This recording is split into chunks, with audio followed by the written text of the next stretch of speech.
What's up, everybody, and welcome to the 2018 year in review here at the Culture Bop channel. I am your host, the Bebop Man, Josh McMullen, of course. So, 2018 was a really fucking awesome year for entertainment, and today I'm going to go through and I'm going to give you guys my list of my favorite television shows, my favorite music albums, my favorite video games, and my favorite movies of 2018. So, without further ado, let's just jump right in.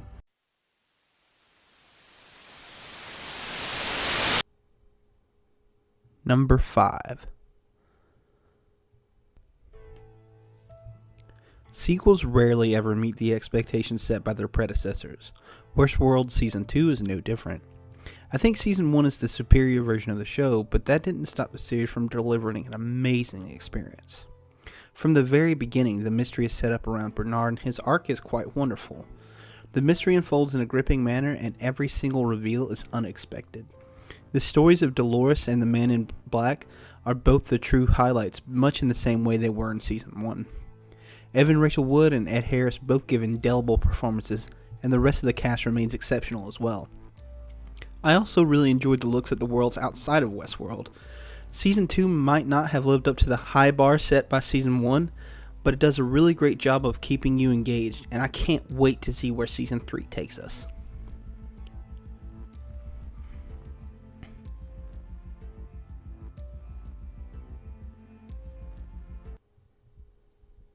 Number 4. American Vandal Season 1 caught me off guard. The trailer looked hilarious, but it seemed like it might just be a one-joke show that ran its premise into the ground. What I got was a really wonderful exploration on prejudice that sucked you in with dick jokes and then held you tight with an absolutely compelling mystery. I think Season 2 is even better. It follows a really similar structure to the first show, drawing you in with poop jokes, and then guides you along an unbelievable mystery that really grips you the entire time. What's even better is that it delivers an even more poignant message about social media and how much weird power it holds on our lives. It also struggles with similar themes of prejudice present in Season 1. American Vandal Season 2 is absolutely top tier television.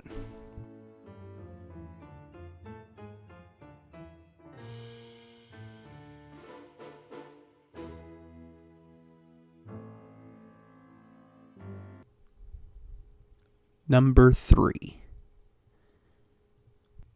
Castlevania is a property that I've always loved. Really, I love vampires in general, but there's something endearing about Castlevania. The games were tough as nails and kept you coming back with beautiful visuals and some really great characters. Sadly, video game adaptations are mostly awful with few exceptions, and so Season 1 of Castlevania was a welcome breath of fresh air. I'm happy to say that Castlevania Season 2 is even better. The best thing about the series is its ability to create a genuinely intriguing and moving story that almost never existed in the games. All the characters are even more developed than they were in Season 1. The visuals here are stunning. I have some problems with the animation at times, but overall it's absolutely beautiful to look at. I really can't wait for Season 3 to come because Castlevania quickly became one of my favorite examples of both how wonderful the medium of anime can be, but also how to do video game adaptations correctly. This series is amazing. Number 2. I don't know that horror television can really exist outside of the anthology format. It's so hard to continue building tension repeatedly, especially following the same characters. It's part of the reason that horror franchises quickly become parodies of themselves. And that's why The Haunting of Hill House was such a delightful exception to that rule. I didn't find the show all that scary, which is kind of sad considering that it is a horror show. And it's creepy for sure, but not outright scary. That said, it nailed absolutely everything else that horror should nail. All the characters here are well drawn, and the drama that extends from those characters is undeniably gripping. Each actor's performance is exceptional as well. I really felt everything they were going through with just simple eye movements or twitches at the edge of the mouth. The Haunting of Hill House offered an absolutely astounding human drama that had more to say about the ghost of our past than a literal ghost haunting the house, and it was all the better for it. Number 1. Ozark Season 1 gripped you by the throat immediately and really never let go. It immediately set out to make sure you knew exactly what the show was going to do, and then kept you on the edge of your seat waiting for the next episode to hit. It also had a similar feel to Breaking Bad, one of the best television shows of all time, which didn't hurt. By the time Season 1 ended, I was eager to get started on Season 2 immediately. I just knew that it would blow me away, and boy did it. Season 2 is even stronger and darker and more brilliant than Season 1. The drama and tension hits hard and fast here. Something I loved about Season 1 is just how wonderful the characters fit together in the family unit, and Season 2 does an incredible job of changing those characters in beautiful and unexpected ways. Marty's character is the one that changes the most, and Jason Bateman delivers an absolutely stellar performance. Then there's Ruth's character arc that is possibly the best thing in the entire show thus far, and Julia Gardner delivers a tour de force performance. I also love just how much darker Season 2 is than Season 1. While you may think that I'm over-exaggerating due to the immense darkness of Season 1, I can't state just how overbearing the season is. I remember distinctly having to watch an episode of Futurama after finishing one of the episodes purely to cleanse my mind. This show is absolutely impeccable, and I can't wait for a third season to come. Ozark Season 2 is damn near perfect television.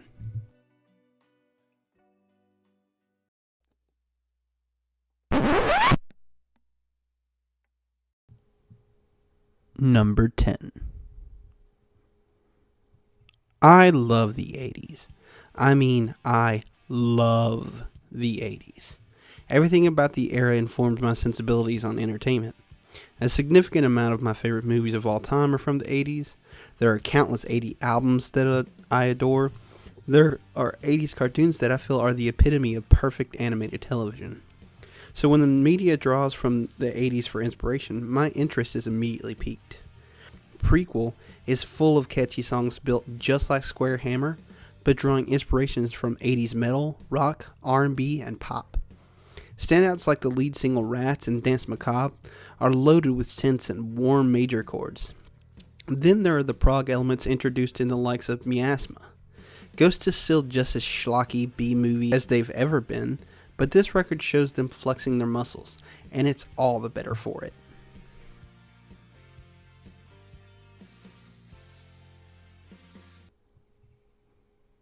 Number 9. I really love Kanye West. That said, he is also incredibly polarizing, and I completely understand why. His antics this year only served to further that polarization. That all said, his album, Ye, was a welcome surprise. Yeah, I think both Jesus and The Life of Pablo are trash. But Ye? Well, I like Ye. On Ye, Kanye is more introspective than he has been in years. He questions how he may feel about women now that he has a daughter. He talks about the mental disorders that plague him. He talks about his adoring love of his wife. It's really great stuff, only accentuated by the damn near perfect production. The music is way less crowded and overproduced than the last two albums, and Kanye manages to make the sparse tracks breathe. It's an absolutely wonderful record that I hope informs the sensibilities on Kanye's next album.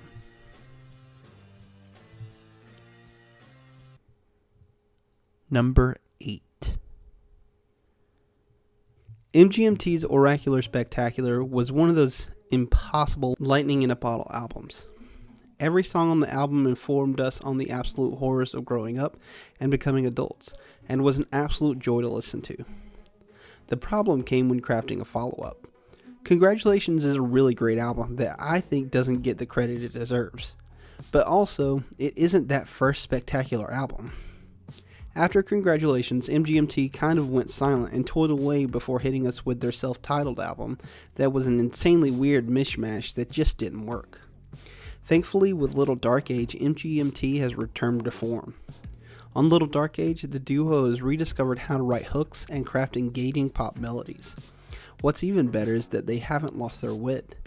Little Dark Age delivers on everything that MGMT was first fawned over for, even if it is a little different. This is a spectacular album that deserves a listen. Number 7. The 1975 started off as an emo band in the vein of Fall Out Boy and Jimmy Eat World, and even though they changed their sound pretty extensively after inception, those sensibilities have continued to inform their music. Their self-titled debut was full of bombastic, hard-on-sleeve synth-pop rock, and their follow-up only built upon that sound. And that brings us to Brief Inquiries into Online Relationships, their third and arguably best album. With this album, the 1975 hold a mirror up to ourselves and themselves, and it constantly works. It tackles love in the modern age. It tackles political unrest. It tackles our over-reliance on technology.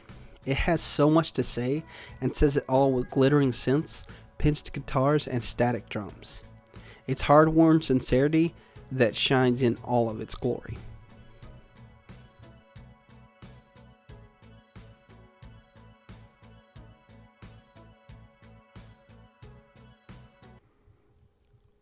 Number 6. I really am not a huge fan of metal, and I absolutely hate country. With that said, it's really strange that I got such enjoyment out of Devil Driver's Outlaws Till the End Volume 1. On the album, the metal band covers 12 classic outlaw country songs to stunning effect. What really strikes me is how the melodies of these old country songs pair with the driving guitars, hammering drums, and ferocious growls. Covers like When the Man Comes Round and Whiskey River burn everything down with scorching intensity and speed. While those songs are busy carving right out metal grooves, songs like Ghost Riders in the Sky and 1,000 Miles from Nowhere remain true to the originals, just amplifying the sounds of the original through metal guitars and double bass drums. Then there's Country Heroes, which throws everything together to dizzying effect. It remains possibly my most listened to song of the year. The album is full of gems like this, and anyone who has a love for country or metal should listen to this album, because it is utterly brilliant. Number 5. The Gorillaz released Humans in 2017, and it was proof positive that the band wasn't infallible. For every great song from Demon Days and Plastic Beach, Humans was littered with absolute trash.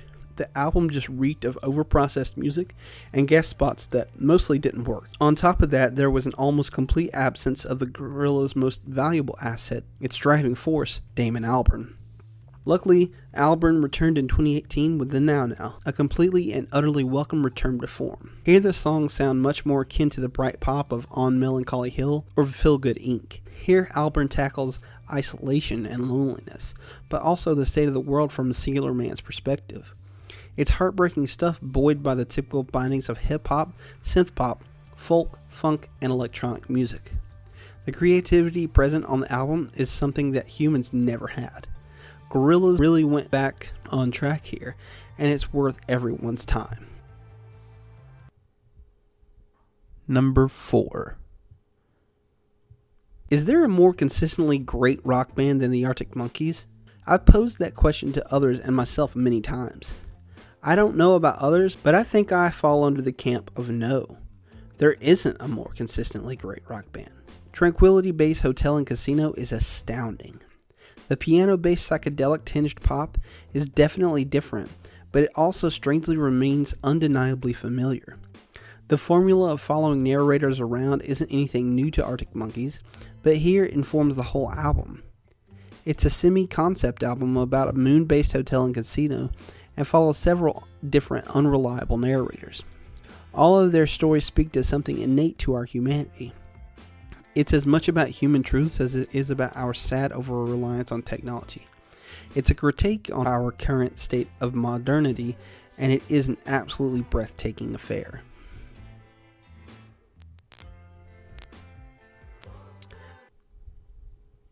Number 3. I have a video in the works about how this band in particular changed my mind about the metal genre. Devil Is Fine, Dylan Arter's debut, won me over with its unique mix of black southern folk music, heroin guitars, poppy piano, and complete dedication to crafting engaging hooks and undeniably catchy melodies. What makes Stranger Fruit even better than its predecessor is that it's a complete expansion on those ideas. The soulful blues-like singing of Come On Down is here in spades. The death metal screams of Blood in the River are littered throughout. Everything is here. What makes the album even better is that it's a logical progression of the themes expressed in Devil Is Fine. While the distinct sound of the slave spirituals is gone, the song remained framed around enslavement and oppression. It's dizzying and heart-wrenching and harrowing. Stranger Fruit is only Zealand Arter's second album, and if it's any indication, they're going to have a long career ahead of them. Number 2. I'd never heard of the Minnesota rapper Prof before 2018. Upon first listen, I got the gist of him as a persona. He was brash and kind of arrogant. He boasted brazenly, but possessed a sense of self-awareness. April came and Prof dropped Pookie Baby. During the recording process and marketing of the album, Prof took on the persona of a refined, high-class individual known as Pookie Baby, and the album is filled with that same spirit.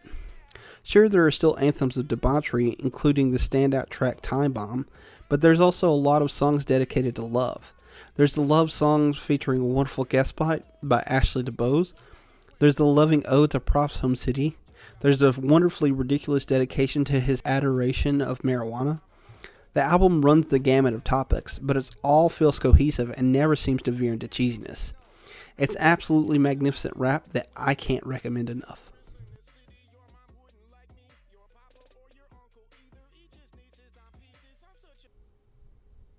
Number 1. Metal had an absolutely amazing year. I'm not a huge fan of the genre even after my conversion into the metal believer, but I can't deny the amount of really great music coming from the genre this year. While Zealand Arter may have been the band that made the conversion happen, it's Necrogoblikon that helped my attention. If there's one word that I can use to describe Welcome to Bonkers, it's fun. This album just really feels like a band having an insane amount of fun making music together. You only have to look to the Charlie Kelly-esque piano pop of the Magic Spider to see this. What is a piano-based tune with lyrics about a magical spider that will grant your wishes doing on a metal album?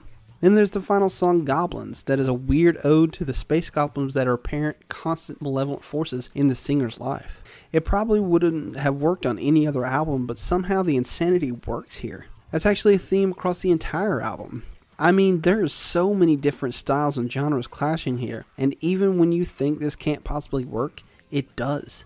That's not even mentioning the dedication to the inexplicably sticky melodies. I absolutely dare you to listen to the aforementioned Goblins and not get it stuck in your head.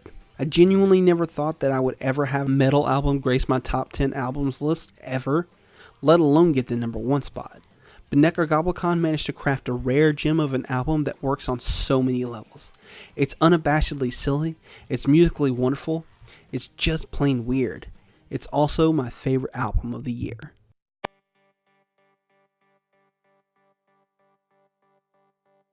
Thanks everyone for watching this video. Please hit that subscribe button and the notification bell so then you're notified on all of the content released on the Culture Pop channel.